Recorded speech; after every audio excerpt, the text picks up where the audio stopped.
Calcutta gem and jewellery welfare অ্যাসোসিয়েশনের উদ্যোগে বিশ্ব বাংলা মেলা প্রাঙ্গণে শুরু হয়েছে রত্ন ও অলংকার প্রদর্শনী। মুখ্য অতিথি হিসাবে উপস্থিত ছিলেন পশ্চিমবঙ্গ সরকারের মুখ্য সচিব ডক্টর মনোজ পান্থ। কেবলমাত্র সাধারণ প্রদর্শনী নয়, রত্ন ব্যবসায়ী, খুচরো বিক্রেতা, অলংকার শিল্পী প্রত্যেকের কাছে এই ধরনের প্রদর্শনী অত্যন্ত গুরুত্বপূর্ণ বলে জানালেন মুখ্য সচিব। ইস্টার্ন ইন্ডিয়ার B2B জেমস অ্যান্ড জুয়েলারির একটা এক্সিবিশন অর্গানাইজ করা হয়েছে।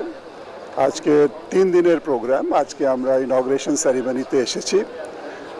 এটা খুবই একটা ভালো অপরচুনিটি, যেখানে ম্যানুফ্যাকচারার্স, রিটেলার্স, আর্টিজানস সবাই এক জায়গায় সম্মিলিত হবেন, নিজের বার্তালাপ হবে, কথা হবে, এবং যাতে জেমস অ্যান্ড জুয়েলারি সেক্টরে কীভাবে বিজনেস এবং কমার্স বাড়ানো যায় এর জন্য চর্চা হবে। প্রদর্শনীটি 25শে নভেম্বর পর্যন্ত চলবে বলে জানালেন Calcutta gem and jewellery welfare অ্যাসোসিয়েশনের প্রেসিডেন্ট অশোক বেনগানি। এখানে এসেছে ওরা মানে একটা অন্যরকম জুয়েলারি নিয়ে এসেছে, যে আমাদের ক্যালকাটার যে জুয়েলারি আছে ওর থেকে কী করে এটাকে মিশানো যায়, ও কী করে আমরা এর মধ্যে ওর ভালোভাবে এটা করতে পারি।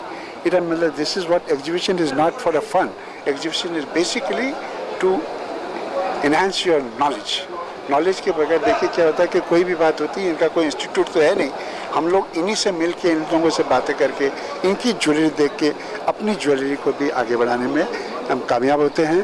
इसी के लिए ये इन्फॉर्मा का ये कलकत्ता के अंदर जो बंगाल की ज्वेलरी ऑल ओवर इंडिया में बहुत ज़्यादा बिकती है, वो लोग अपना ब्रांड लगाते हैं पर वो ज्वेलरी बनी हुई कलकत्ता की होती है। अभी हम लोग क्या है कि कलकत्ती ज्वेलरी का एक GI टैग भी बनाने जा रहे हैं।